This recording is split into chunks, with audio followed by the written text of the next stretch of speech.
Ibig sabihin, sa tunay nilang pagkatao at sasambahin nila ang Diyos na tunay pero wala na itong silbi kapag sila ay malapit ng mamatay.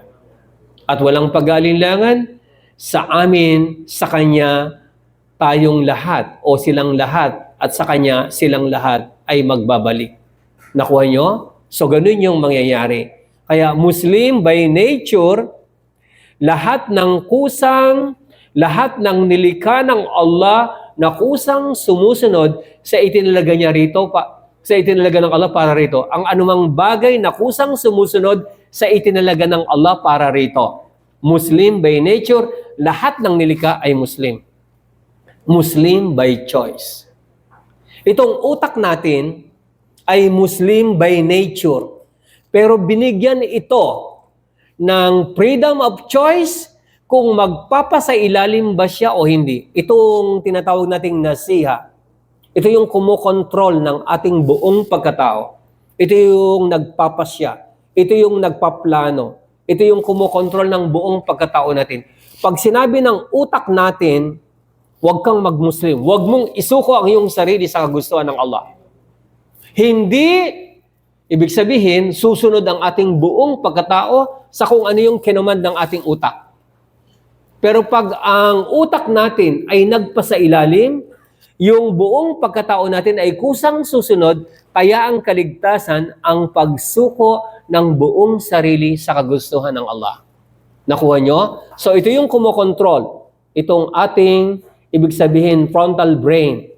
Pag sinabi ng frontal brain natin, huwag mong isuko ang sarili mo. Huwag kang maging isang Muslim. Huwag kang magpasailalim. So, hawak niya ang buong pagkatao natin, kaya hindi magmumuslim ang isang tao.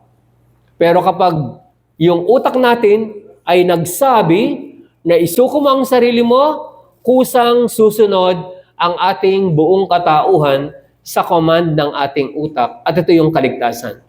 Nakuha niyo yung paliwanag? Nakuha niyo?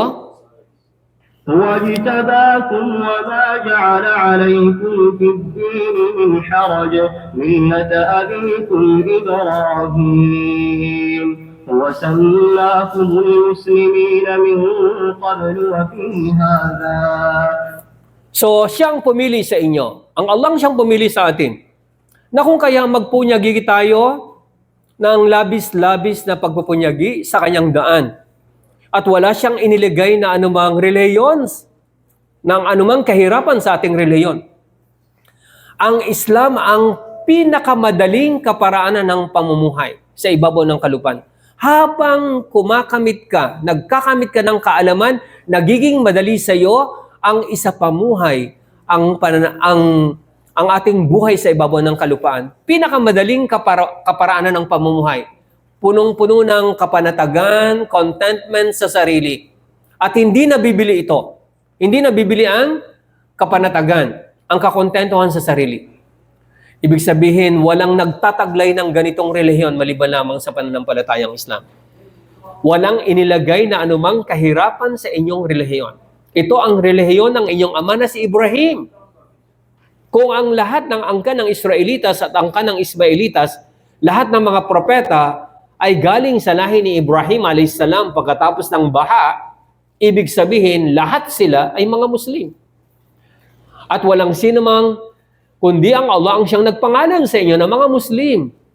Maging sa mga naunang propeta at gayon din sa banal na Quran, ito isang makalangit na katawagan bilang pagkaparangal sa mga propeta at mga mananampalataya sa sinumang isinuko ang sarili sa kagustuhan ng Allah bilang isang Muslim. Okay?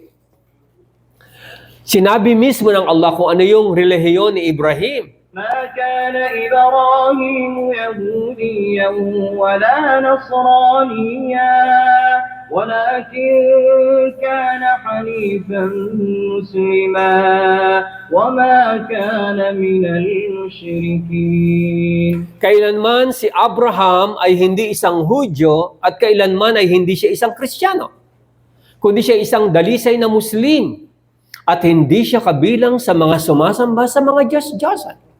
Maging yung 5 magigiting na dakilang sugo ng Allah, sinabi rin ng Allah kung ano ang kanilang relihiyon. شرع لكم من الدين ما وصى به نوحا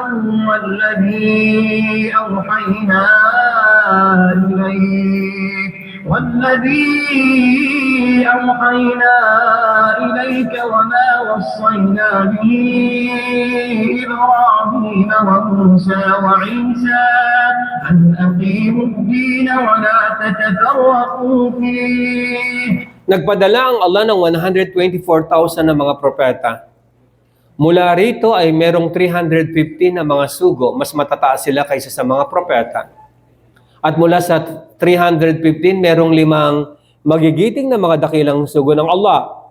Si Nuh, si Ibrahim, si Musa, at si Isa, yung tinatawag nilang Jesus, at si Muhammad. Walang sino man kundi ang Allah ang nag-utos sa inyo o sangkatao ng parehong relihiyon. Ito yung inna dina indallahil Islam. Walang pag-alinlangan o sangkatauhan ang itinalagang makalangit na batas o makalangit na kaparaanan ng pamumuhay bilang inyong relihiyon sa ibabaw ng kalupaan na nagmula mismo sa Allah ay al-Islam. Kaya walang sino man kundi ang Allah ang nag-utos sa inyo ng parehong relihiyon na tinatawag nating al-Islam. At ito rin ang ipinag-utos ng Allah kay Noah, kay Abraham, kay Moses at kay Jesus at kay Muhammad na sinasabing itatag nyo o sangkatauhan ang makalangit na kaparaanan ng pamumuhay sa ibabaw ng kalupaan bilang inyong relihiyon. At huwag niyo itong pagbahabahaginin. Nakita nyo? Pero sa Biblia, with all due respect, walang nakasulat kung ano talaga yung pananampalatayang dinala ni Jesus.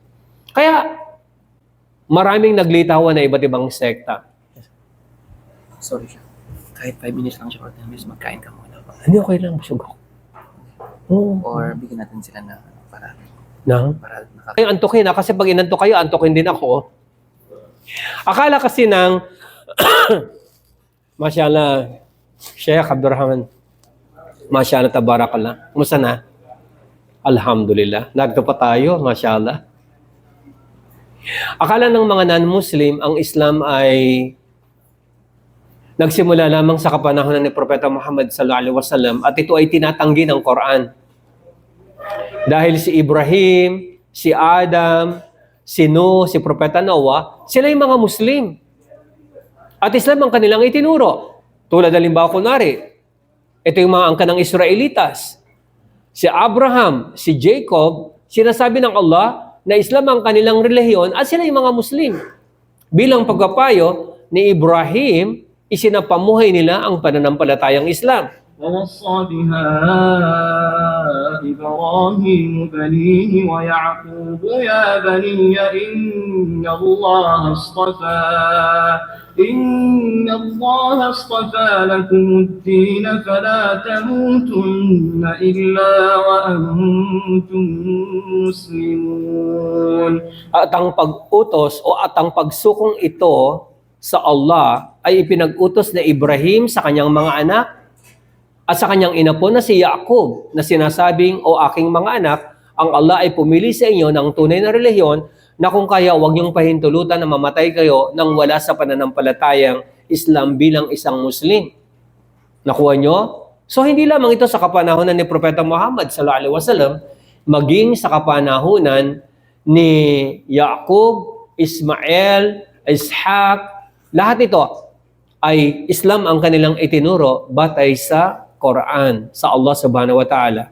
أم كنتم شهداء إذ حضر يعقوب الموت إذ قال لبنيه ما تعبدون من بعدي قالوا نعبد إلهك وإله آبائك إبراهيم وإسماعيل وإسحاق إلها واحدا ونحن له مسلمون. Kahit anong malapit na mamatay si Yaqub, ano yung sinabi niya sa kanyang mga anak?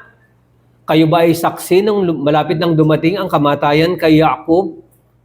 Ng kanyang sinabi sa kanyang mga anak, ano ang inyong sasambahin? O sino ang inyong sasambahin pagkatapos ko nang mamatay? Kanilang sinabi, sasambahin namin ang iyong ila, meaning ang Allah, ang ila o Diyos ng iyong mga ama na si Ibrahim, si Ismail, Ishaq, ang nag-iisang ila, at sa kanya isinusuko namin ang aming sarili bilang isang Muslim. So, yung paninira ng mga pastor na nagsimula lamang ang Islam sa kapanahon ni Propeta Muhammad sallallahu alaihi wasallam ay isang kasinungalingan para malinlang nila ang kanilang mga katagasunod at mahuthutan nila ng mga kayamanan nito. رب قد آتيتني من الملك وعلمتني من تأويل الأحاديث فاطر السماوات والأرض أنت ولي في الدنيا والآخرة توفني مسلما وألحقني بالصالحين. Maging sa kapanahon ni Yusuf, kasi si Yaqub ay nagkaroon ng 12 anak. At mula sa mga propetang ito ay mula sa mga 12 anak niya na ito ay merong lumitaw na mga propeta maging sa mga lahi nila. At nung naging pinuno, tagapangalaga ng imbakan ng lahat ng kayamanan ng Ehipto, si Yusuf alayhis salam, nandun siya sa kasagsagan ng tagumpay, ito yung sinabi niya, O Allah na aking tagapaglikha, katotohanang ipinagkaloob mo sa akin ng kapangyarihan at tinuruan mo ako ng lahat ng mga kahulugan ng mga panaginip. Ikaw na tagapaglikha ng mga kalangitan at kalupaan. Walang sinumang tagapangalaga sa daigdig na ito, gayon din sa kabilang buhay, kundi ikaw. Ikaw ang tagapangalaga sa daigdig na ito at sa kabilang buhay. Sanhiin mo na mamatay ako na isang Muslim at ibilang mo ako sa mga yaong matatapat. Dun sa pinakatugatog ng kanyang tagumpay, ito ang kanyang ipinalangin. Kaya bilang paninira, palaging sinasabi ng mga non-Muslim, si Jesus, ang mga angkan ng Israelitas, sila yung ang kanilang reliyon ay Judaismo, o di kaya ang kanilang reliyon ay Kristyanismo, pero sinasabi ng Allah, ito'y pawang kasinungalingan. أم تقولون إن إبراهيم وإسماعيل وإسحاق ويعقوب والأسباط كانوا هودا أو نصارى قل أأنتم أعلم أم الله ومن أظلم ممن كتم شهادة عنده من الله وما الله بغافل عما تعملون. At sinasabi ba ninyo bilang pagsisinungaling na walang pag-aalinlangan si Ibrahim, si Ismail, si Ishaq, si Yaqub at ang mga al-asbat, mga propetang ipinadala sa 12 angkan ng Israelitas na ang kanilang relihiyon ay Judaismo o di kaya ay Kristyanismo? Sabihin mo sa kanila, O Muhammad, kayo ba ang higit na nakaalam hinggil sa kanilang relihiyon o mismo ang Allah ang siyang nakababatid nito? Na sila ay mga Muslim at ang kanilang pananampalatayang dinala ay pananampalatayang Islam. Na sa makatuwid, wala nang higit pa sa pagiging hindi makatarungan nang tinago niya ang katotohanan na mula sa Allah na nasa inyo. Na kung kaya, ang Allah mismo ang magsasaad nito, magpapahayag.